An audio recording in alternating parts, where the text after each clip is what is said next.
This week we have our old buddy Nathan Rinne on, and once and for all, we are going to prove that critical theory does not belong in the church. As if you needed any more proof than we've already given you, we're going to give you a little bit more. This is Matthew Garnett. Welcome to In Layman's Terms.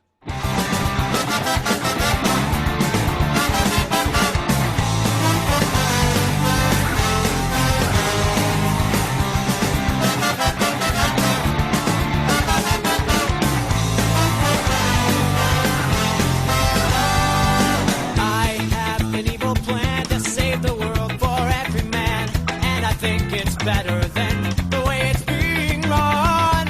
Once you liberate words from things, then you find their meaning, their bedrock meaning in what it is not.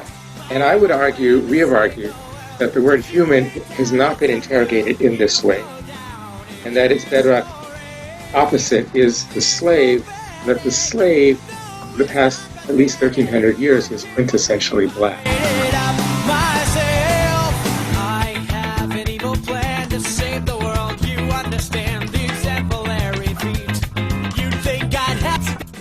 Like I said, we've got Nathan Rinne on, probably for the next couple of episodes. I don't think anybody minds that.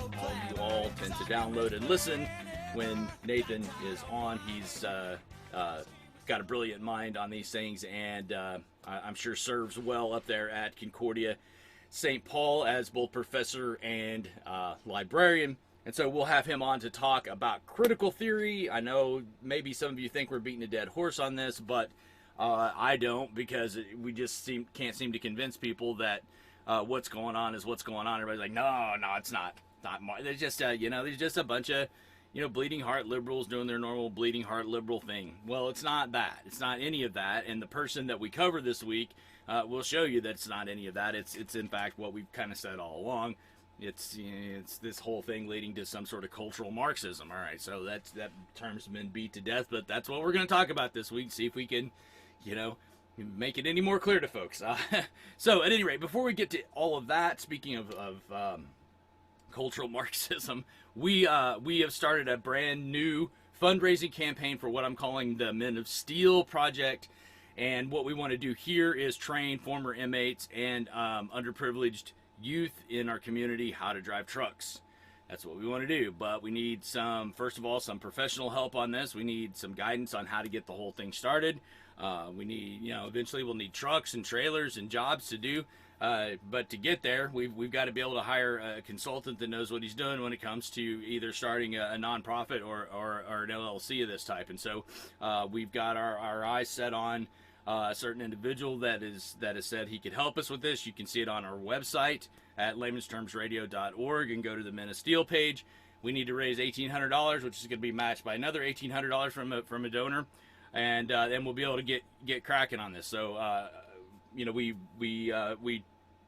trotted through the raising of the well funds, and that all happened.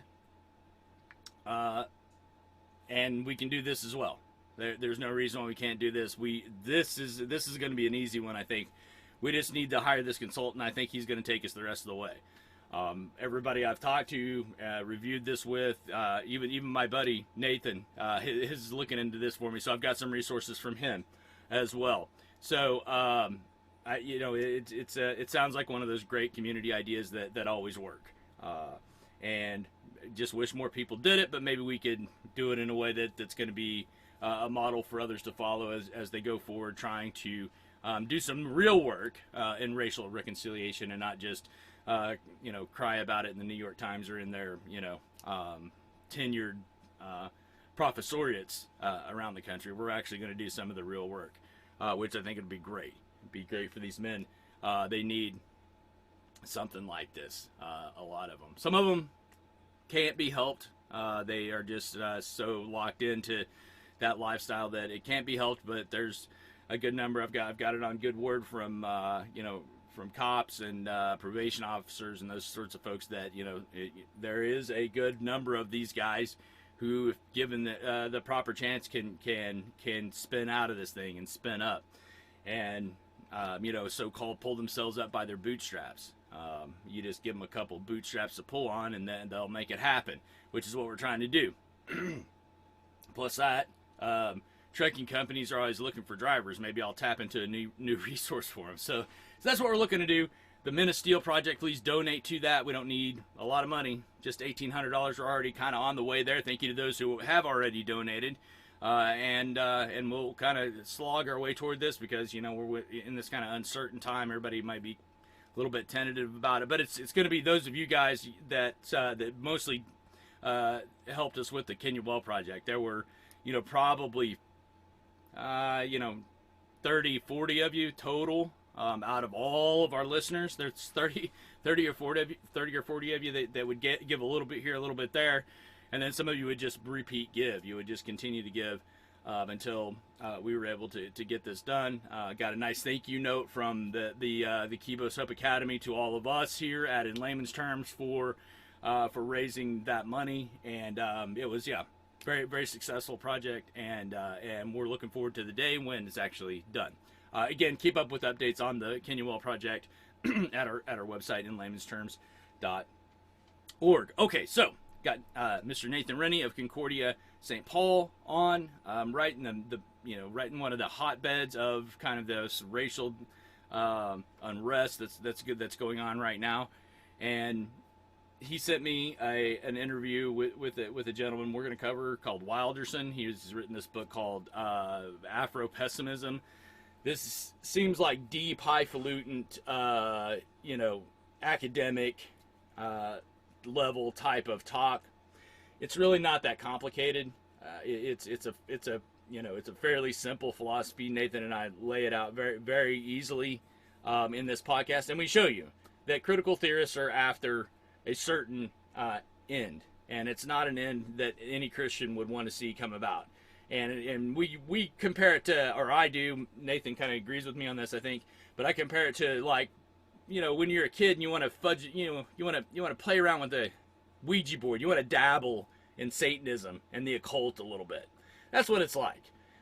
Let's play around. Let's see how it goes here in the Southern Baptist Convention or in the LCMS when we play around with the Ouija board that is critical theory a little bit, and see if we can get it to tell us a little bit about what we can expect for the future, or how we could perhaps reconcile problems between different races or what have you. Let's dabble in this a little bit, and that's what essentially I think the Southern Baptists are doing, and maybe even heard through the grapevine that some LCMS folks are dabbling with this sort of thing. And you don't dabble with this. Again, a guy like Wilderson, who we're getting ready to look at here, he would actually condemn that kind of thing. He would say, no, you don't. This is not playtime here. You guys aren't going to take our concept of how we want to bring about this revolution that Wilderson actually calls it the end of the world. We want to bring about the end of the world. You guys are romper room. You're playtime. You don't belong in this game, so stay out of it. We'll take care of it. We really don't need your input here, because if you're going to go that route with it, what you're going to do is you're going to pervert it and distort it, and then it's not going to be what it's supposed to be. All right. So anyway, it's a dangerous move for the church. I think it's something that looms large because we are compassionate people. The scriptures teach us to be compassionate. They teach us to reach out to our brothers in love and compassion, and to try to reconcile situations that are hostile and make peace. Blessed are the peacemakers. This type of idea. This is something that appeals to us as Christians. So why wouldn't we want to participate in it? See, and it does. It's like, but the deal is, it's kind of like with the Men of Steel project. It's this is the way I, as a Christian, think that I'm commanded to go about something like this, to right or wrong, to rectify a situation that seems irreconcilable. This is the kind of hard work you have to do down on the ground. That's not how people like Wilderson look at things. They look at things completely differently. They think that things are going to have to be changed, just in a broad stroke, systemic way. Otherwise, things are just going to continue the way they are. My penny ante little truck driving school for former inmates doesn't make a difference, ultimately. What's going to make a difference is the revolution. We have a fundamental disagreement. We both have the same aim to to lift folks out of poverty who might have been dealt a bad hand of cards. That might be something we're both very interested in. But how that's done it comes from two completely different approaches. You'll still see that with me and with Nathan versus Wilderson and his notion of Afropessimism. So without gilding Lily any further, let's get it on. Here we go with part one of our critique of the book review Afropessimism by Wilderson. Here we go. Welcome back to New Books in Political Science. I'm Susan Liebell at St. Joseph's University, and today I welcome Frank B. Wilderson III, Professor and Chair of African American Studies, as well as a professor in the Culture and Theory PhD program at the University of California, Irvine. He spent 5.5 years in South Africa, where he was one of 2 Americans to hold elected office in the African National Congress during apartheid. He's received prestigious awards for both his fiction and nonfiction. Today, we'll be discussing his most recent book, Afropessimism, published by Liverite, a division of W.W. Norton, in 2020. Welcome to the podcast, Frank. Thank you. Glad to be here, Susan. So, Afropessimism is an ambitious work that it combines interrogating critical theory and personal memoir. You describe your earlier assumption that anti-Black racism was analogous to the plight of the Palestinians or Native Americans or the working class. But this book is about reaching a very different conclusion about the suffering of Black people as essentially different. And you actually don't foresee a resolution. And before we unpack what it means to be an Afropessimist, can we start with how you came to write this book? I mean, you are using family memoir, and I'm wondering why you chose that narrative style and how it ultimately impacted the substance of the argument. Yes. Well, I think that I have 2 professional kind of training degrees, and one is in critical theory from the rhetoric department at UC Berkeley. But long before that, I had a master's in fine arts from Columbia University in fiction writing. So I've been writing vignettes and short stories and incompleted novels based loosely or greatly on things that I've experienced and family issues, political issues that are dear to my heart for a long time. I began my PhD work in 1997 after I got back from South Africa. And at some point along the way, I had written, as many of your listeners know, 2 books already. One was called Incognito, which was a pure kind of, in the architecture of the book, a kind of memoir that oscillated chapters between my life growing up in the all-white neighborhood in Minneapolis, Minnesota, to my time in South Africa. And I wrote Red, White, and Black, Cinema and the Structure of U.S. Antagonism, which was a book in which I tried to, at a kind of macro level, explain the stakes and interventions of Afropessimism and use film theory and film analysis to do that. What happened with this book is in 2017, the New Press and Verso Press called me separately and asked for something. We were talking it through, whatever they wanted. I was happy to be called, and it turned out to be like something like a book of political essays, but it would have to be aimed at a reader who was not a graduate student. So, in other words, someone who was like a junior in college without a thesaurus available to them. And I somehow began to think back to work I had done when I was on a sabbatical year in Germany, in which I had been writing a monograph on the human/Black divide to argue theoretically that people in the humanities, where I'm situated in particular, but I would also say throughout the social sciences as well, use the word human as though the words and the letters that form the signifier and the signified that make a sign, as though the sign is actually indexical of something in the world. And we know from semiotics that words relate to other words, not to something in the world. And so what became... Okay, so, yeah. So just for our audience's sake, let me break that little sentence down there. A couple of things. They use that. One of the favorite words of critical theorists is interrogate, which just means you're going to ask some questions of something. However, what I found is if I can pick up on these little signals, I know who I'm dealing with. So when I hear somebody say interrogate, I go, okay, probably dealing with a critical theorist here in some way, shape, manner, or form. Especially if they use that word repeatedly. I want to interrogate this instead of, let's explore it, let's analyze it. That's kind of their catchword there is interrogate. The other thing that Wilderson is talking about here is the signifier and the signified. This is Derrida language, straight up, post-structuralist language where you don't define something.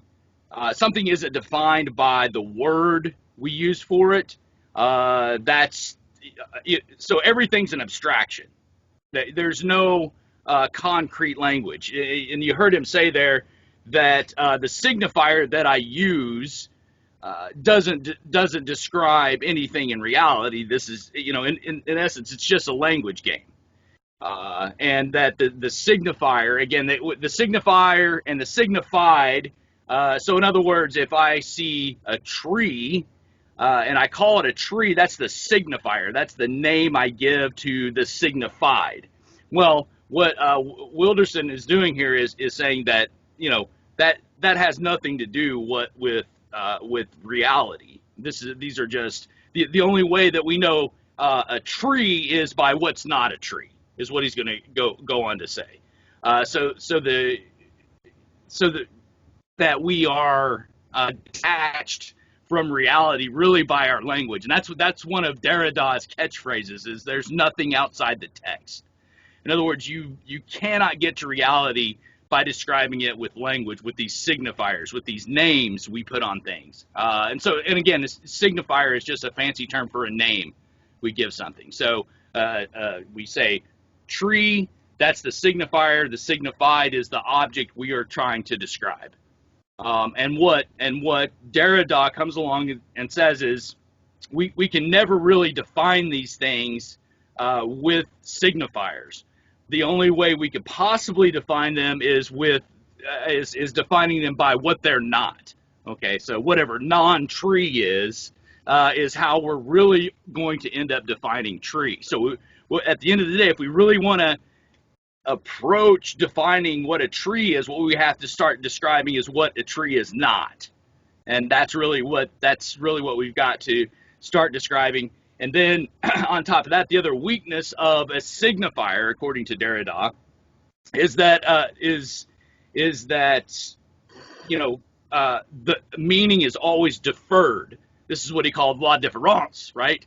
That we can never really get to a meaning because here's a very simple, maybe a caricatured description of what la différence is.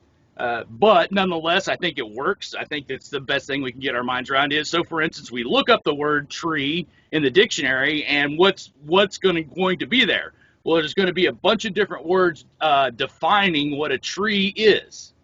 So there's a bunch of synonyms.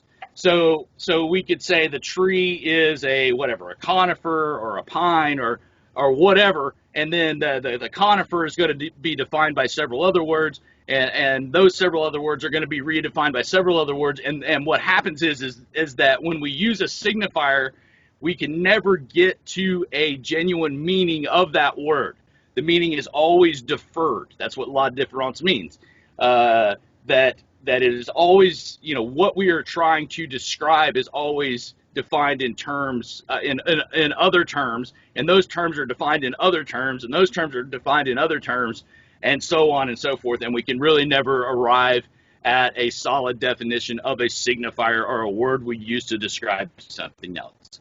And so, and that's, and then that's what Wilderson is kind of driving at here is that. And then on top of that, the idea that if we really want to approach some sort of definition of something, how we have to define it is by what it's not. So that's really where he's going out there. So yeah, go ahead. Right, and I agree with everything you said. This is kind of familiar to me. This is the part of this man that I understand. Sure. Okay. I mean, yeah. Good. Well, I'm just saying he'll go on in this podcast to say a lot of things that sound really smart, and maybe they do have some smart parts to them, but it's just very difficult for a layperson to follow along, even though he's really trying to explain himself. But I think he's also thinking he's talking to like graduate students and college students mostly in this podcast. But going along with what you were saying there, I think about, from the reading that I've done, that it has to do with Hegel and then Marx, and then before Hegel, a guy named Vico, because, Hegel talked about how you can talk about a thing, but there's always this dialectic. And there's always something where like you can say something is this, but then there's like this contradictory aspect to it, right? And you have this dialectical tension between the thesis and the antithesis. And so what this does is where Hegel himself didn't necessarily outright deny like that there are essences or unchanging things in this world, things that are perpetual, he kind of set up the system for that. And then of course Marx grabbed onto that. And, he has dialectical thinking all baked in to his whole system. And then I think there's a guy in the early 20th century, and you probably can remember or pronounce his name, and I can't, but his name is like Saussure? Oh, yes. Yeah, close enough. Yeah. Yeah, early 20th century, a French linguist. And what he does is he disconnects things and then the concepts that we form in our minds from those things out in the world. He disconnects that from our words. And then I think the critical theorists like Gramsci and Horkheimer, those guys really kind of grab onto that. And then Derrida kind of follows in that train in a way, even though I think he's not really, he's got a lot in common with the critical theorists. So, I mean, this is all something that just kind of, I mean, there's nothing new under the sun, but I think we can say that this kind of thinking, this kind of philosophy becomes more and more common amongst greater and greater amounts of people leading up to today. And now we have Wilderson, and we both know where he's going to be going with all this stuff. By the way, I heard him talk in another presentation he did for the Philadelphia Free Library, which people can find on C-SPAN, where he's talking about this book. And he did talk about how, like, you'll look at a baby with an ultrasound and you'll see that it has this little piece of flesh hanging off it, a penis. And so we make the incorrect assumption. That is like, that's a boy. And so we paint the room blue and we get boy clothes, where really what should be happening here is this should be the beginning of a discussion, is kind of what he's saying. Like he's like in good human behavior, this is the beginning of a discussion.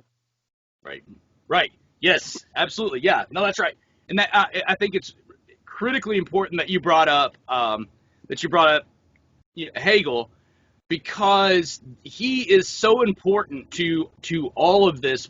Because for Hegel, even though he didn't develop it fully, that really is, for lack of a better word, what is reality. So in other words, for a guy like Wilderson and and folks in the critical theory tradition and the postmodern tradition,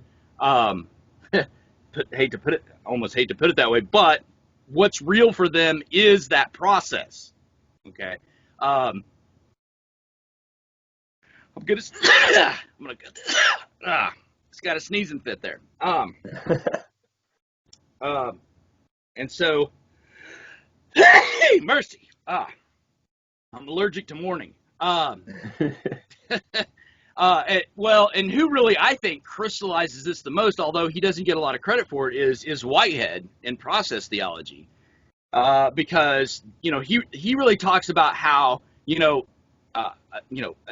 a tree or anything we can empirically define, however science can empirically define things, that's not what the reality is. What the reality is this Hegelian thing going on where you have thesis, antithesis, synthesis, right?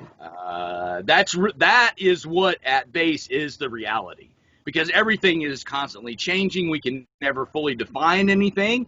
And I think, that's a pretty strong argument. I mean, tell me what isn't changing at any given point in time. And, people will point out, that even our bodies are, you're not the same amount of atoms and cells you were, when you were a baby. You're a different amount of atoms and cells, and you weren't the same amount of atoms and cells or the same, 2 or 3 years ago. That's changed. So everything physically that we think we can pin down empirically, like physically, is constantly in flux. And so therefore, if we're trying to lay a hand on what's real, what we have to try to lay our hands on is this process. That's the reality. That's what we really need to get down to. And so that's really what I think, Wilderson's starting off with here is that, he's setting this up to say, okay, this is where I'm going with this. It is, it's not this signified relationship, but rather, that which is not the signified that's really going to define what we're trying to get our hands on here, which again is this Hegelian process. Yeah, go ahead. Right, and we've got a tension almost between like what reality is. Can we accurately describe it now? Because that might be useful to us if we can describe it. And then on the other hand, you have what is the possibility? What could I make reality? How could I make it change? Or as Richard Rorty said, truth is what your peers will let you get away with. Yeah, 100%. Well, and that's where people talk. And that's the thing. What frustrates me and why I wanted to do this podcast with you is what frustrates me about some of, our who I would say, would be colleagues or, allies in this struggle against the postmodern wave or whatever you want to call it that's going on, this critical theory movement, just really what's going on in our country in a lot of ways, is that they're very sloppy in describing these things, whereas, I heard I was listening to some pastor preach some sermon the other day, and he was trying to talk about postmodernism. Well, he says, well, in postmodernism, there is no truth. I'm like, well, in a sense, that's right, but there's so much more there to be explored because, okay, sure, there, truth as we understand it, in the Christian tradition, okay, that's not there. But what is there? What is there is this process, and again, another catchword or a signal word that somebody like a critical theorist or a postmodern philosopher will use, is this term subvert. When you start hearing people talking about subverting, and they're using it in very specific ways, you're going, okay, that's what they're after here. We're looking to subvert whatever is going on. Horkheimer and Marcuse and those guys talked about binary opposites. That's really what Wilderson's getting ready to work with, are these binary opposites.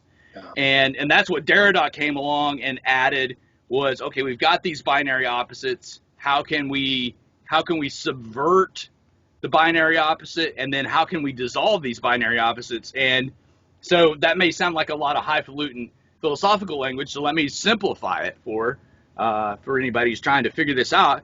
So do you take man and woman? So in that model, in that critical theory model, those are binary opposites. And so what you want to do is you want to subvert the hierarchical structure of the traditional hierarchical structure of those binary opposites, and you want to put woman on top of man, right? Maybe some of our listeners have heard of this sort of thing. It's called feminism. Okay, I mean that's precisely what the philosophy behind that. So we're trying to invert those binary opposites. All right, but what the well, some brilliant thing people that, I think some people would object and define feminism differently, but they'll have to deal with other feminists about that. right. Yeah. Well, but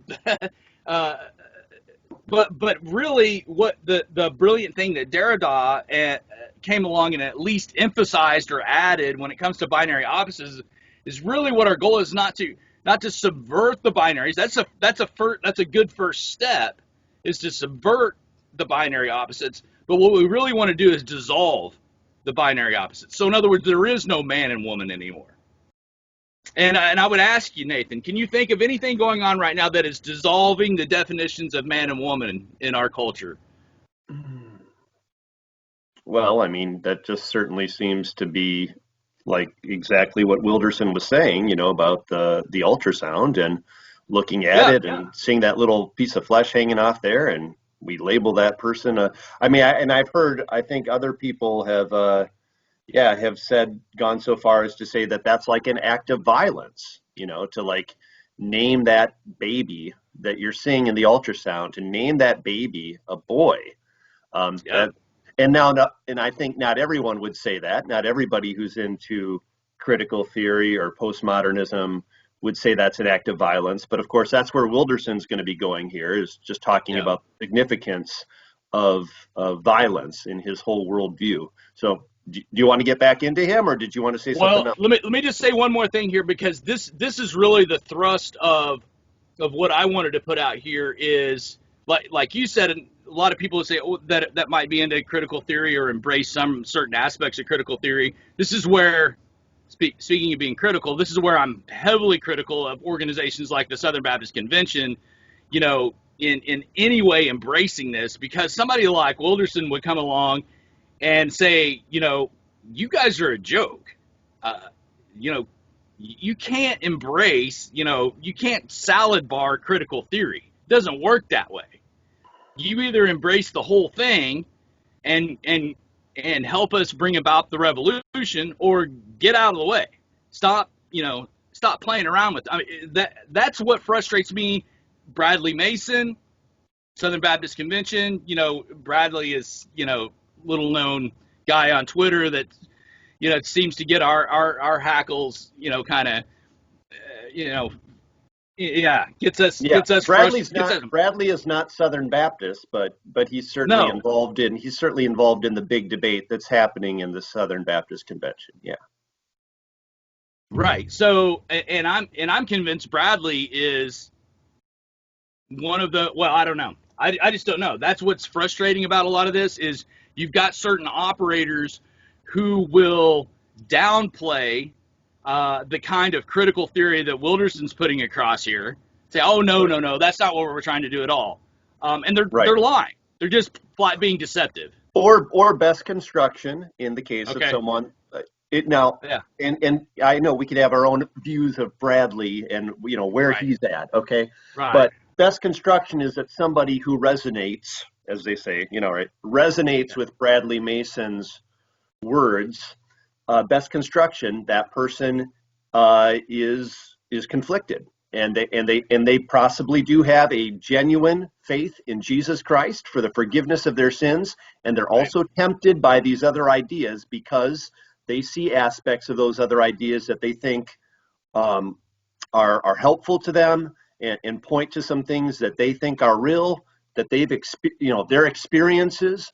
Okay, so that's the best construction. Maybe would be, and this is going to sound harsh, but useful idiot, right? Yeah, right. Well, and that's where I would say, if that's where a guy like Mason is at, I mean, he's just somebody that's come across our radar screen. But I think he's fairly typical. If that's really where a guy like Mason is at, a guy like Wilderson would be like, you're a joke. Right. Into the gulag with you, right? Yeah, he would be. Yeah, that's. And I've said that to a number of people have asked me about what I think about Mason. I'm like, well, if he is genuine, if he really is where he says he is on all these things, he'll be one of the first to be eaten by this whole thing. Because he just, that's what's frustrating about this, is and especially when you see major denominations flirting around with stuff like this, is a guy like Wilderson is going to be like, yeah, well, thanks for your little bit of help, but you guys don't really get this, so. Right. Well, a little bit more about Wilderson, too. A fascinating guy. Spent 5 years over in South Africa and was a member of Nelson, the party that, put up Nelson Mandela. But basically, he left that situation because he was too radical for Mandela, because he didn't like what Mandela was doing in a lot of ways. And in some ways, he kind of got, as he put it, like purged from certain discussions that happened, with the world when South Africa was going through everything it was going through. So this guy is a bona fide revolutionary, and he's got the credentials to back him up as someone who really, I mean, very, very nice guy. You just listen to him. He just comes across as extremely polite and civil and thoughtful and sensitive.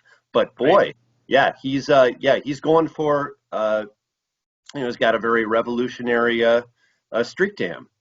Right. So we definitely need to get back to it. But again, the one thing I wanted to point out is people flirting around. I mean, this is like, when your mom and dad talk to you about playing around with a Ouija board type of situation. Exactly. You are playing around with stuff you don't know. You don't have a clue what you're messing around with.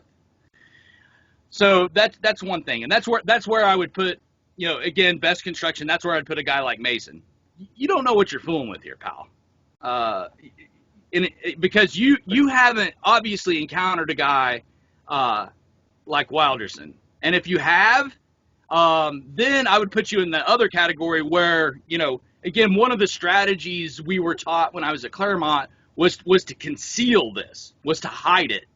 Now, Wilderson doesn't do that. He doesn't hide the ball at all. But one thing we were taught to do was to conceal and hide what our agenda really was, behind the certain types of things that Mason tends to do. Now, my best construction for Mason is he is a full-on revolutionary who's trying to hide the ball.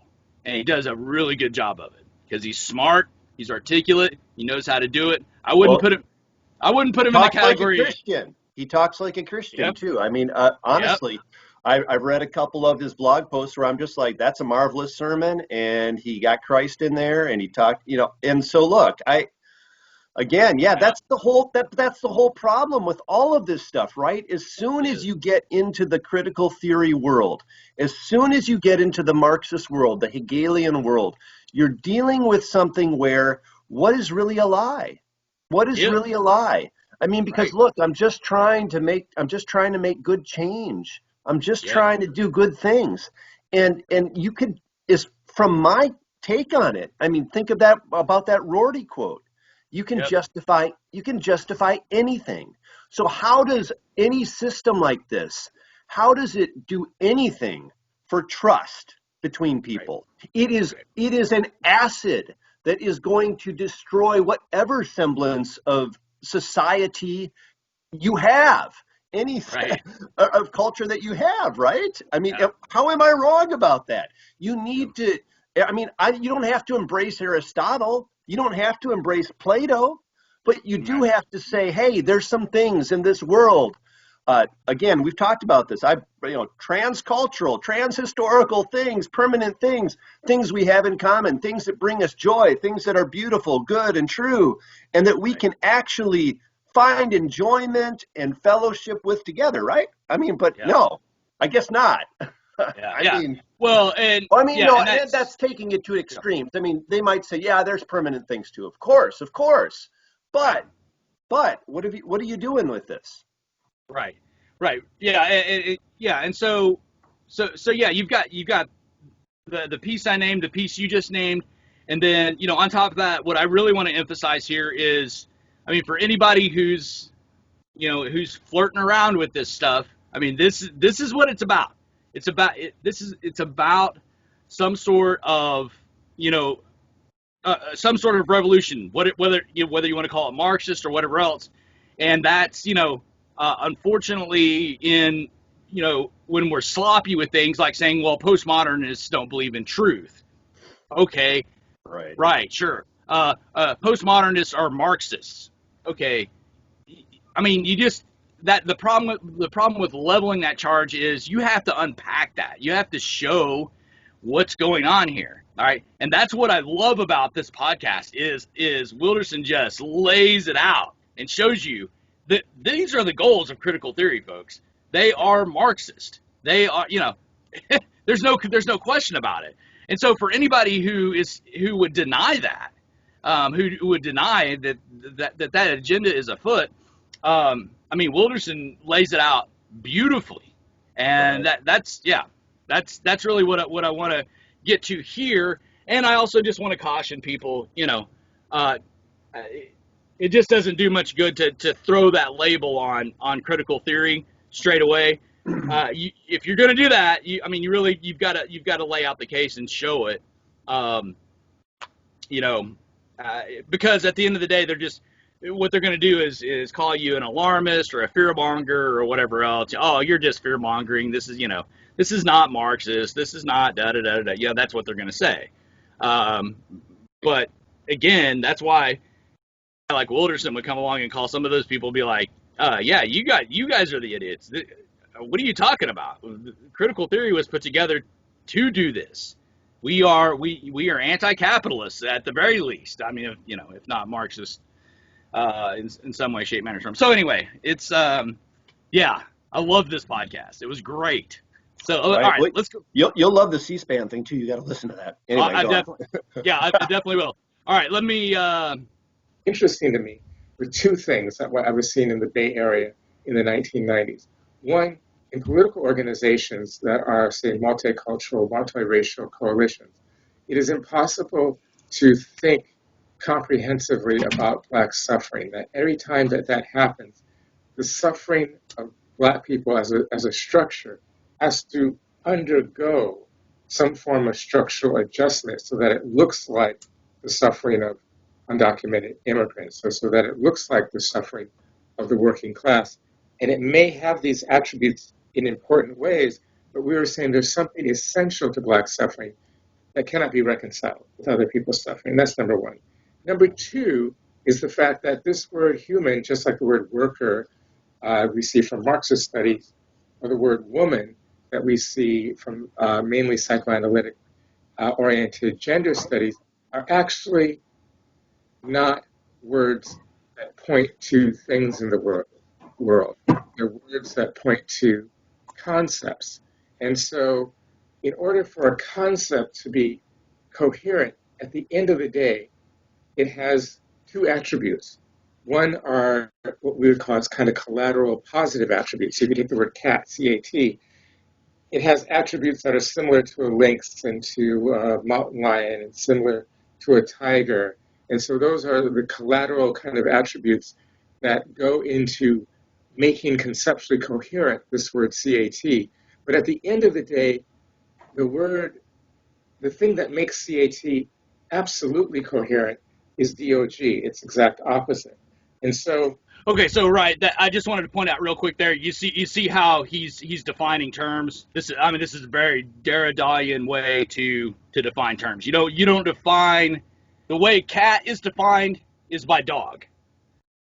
See, so it's this exact opposite. And here's a little tip to the listeners.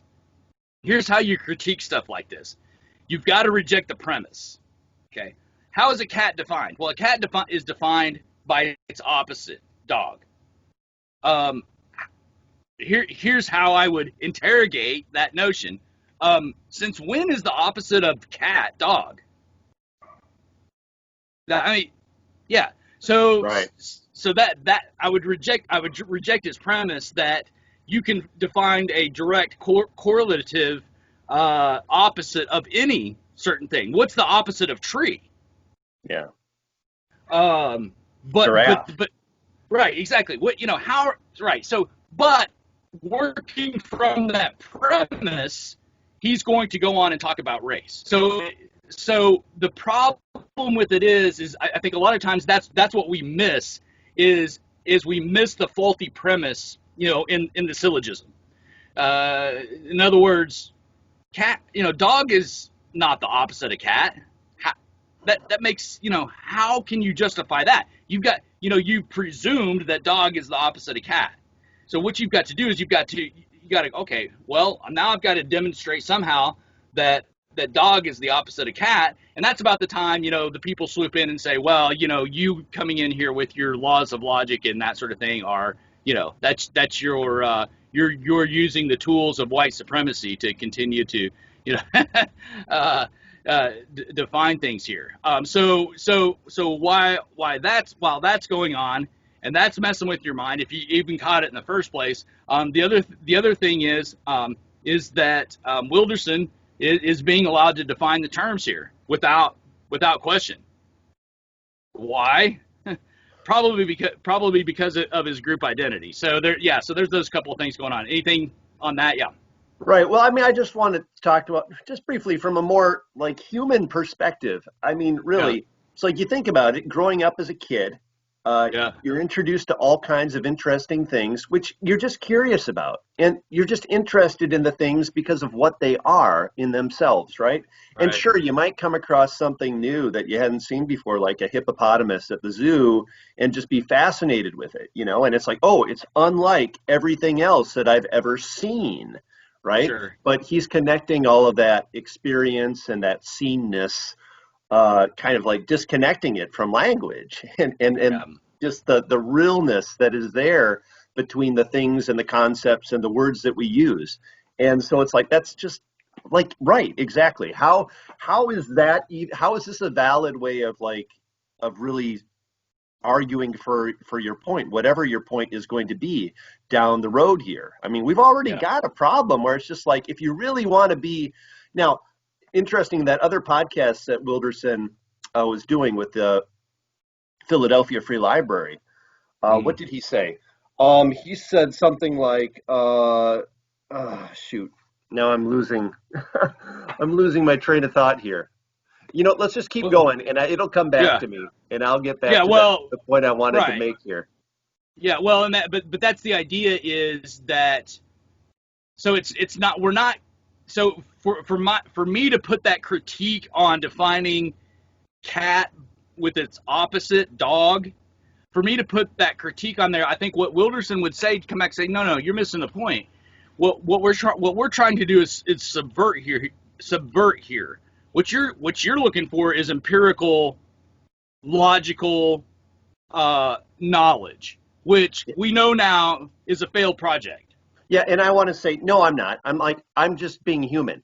This is just kind of the way that people throughout centuries of human history have learned about the world and shared the joy of their learning with one another. Now, here's what Wilderson said in that other podcast. He said something like, the problem with American and British education is that we introduce to students the questions and we give them the answers to the questions. And that's a really bad thing because you don't create good thinkers. And part of me is like sympathetic to that. I'm just like, well, sure. But on the other hand, you're also denying that A, there's like questions that all human beings kind of have. B, yes, there is this political aspect to education as well, where you try to prepare good citizens who actually do believe in things like the Constitution, right? And things like, this is our form of government here. This is the way we do things here. What's wrong with that really is another good question too. So when he says you don't make good thinkers, I'm sympathetic to him, but then I'm just kind of like, look, I'm a good thinker, and that's why I'm going to question you about this cat-dog mess, right? Right. Yeah. Well, exactly. And then on top of that, I mean, again, this underneath all this, when you dig down to, to first facts, I guess, if we're going to go Aristotle here, the problem with it is that what a guy like Wilderson is gonna interrogate you on is he's going to say, why is it that we are teaching our children that the American form of government or the Western form of government or Western philosophy is the good? I mean, look at what Western philosophy, political philosophy, et cetera, has done.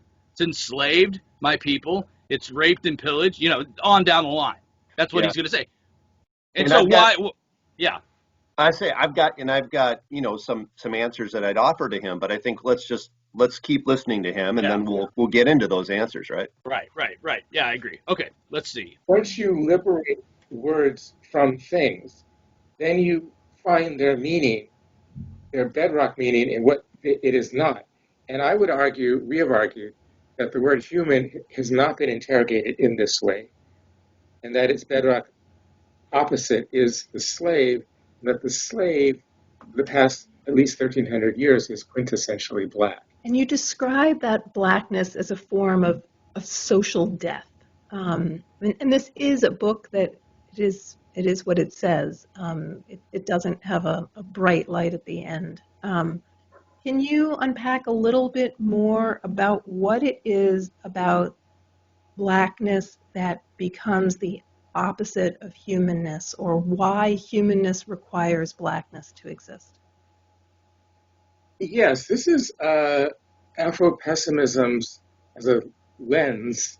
It's borrowing from the massive corrective on slave studies that Orlando Patterson produced in 1982 out of Harvard. Orlando Patterson produced a book called Slavery and Social Death, in which he basically said there's an entire archive of slave studies on the shelf over there. And I, Orlando Patterson, am here to tell you that there's something wrong in the thinking of that archive. And what's wrong in the thinking of that archive is that they have putatively, these books on the shelf have putatively announced themselves as books that describe slavery as a relation. And what they have done instead is a thing that is the besetting hobble of Anglo-American pedagogy, which is the besetting hobble of Anglo-American pedagogy is empiricism and observation. And so at the end of the day, Okay, I think it's very important that I point that little tidbit out. Not sure if I had this precisely right, but the besetting hobble of American pedagogy, in other words, the thing that sucks about American education is that we teach empiricism. He said that. He just said that. Right. Well, and let's keep in mind too. I mean, in his defense, not like I really want to defend him that much, Well, but okay, there sure. is a distinction between appreciating the importance of the empirical, or like what Sure. we can detect from our observation and our senses, versus Right. the philosophy that Yeah. of empiricism, where you basically will even do things like exclude. Like, oh, well, there's not really good evidence for God, so I'm not going to believe it. Sure. Yeah, that would Well, be my little well, comment there. But well, and that's- I know what you're saying, and that goes along with what I was saying just right before that too, about how he was really down on the American project because, we teach people what the questions are, and then we give them like the answers. It's like, well, I think any teacher is going to have to kind of have some of that foundational stuff when it's talking about various disciplines. You're going to have to talk about common questions and answers, and then also, of course, again, your political system, your culture, where you are. It's like, not to say that your culture is the only one or your political system is the only good one that could possibly exist. Not saying that, just saying in order for us to live together, in order for us to, we want to share a common language. We want to share common practices and laws. That's all I'm saying. Go ahead. Yeah. Well, so what?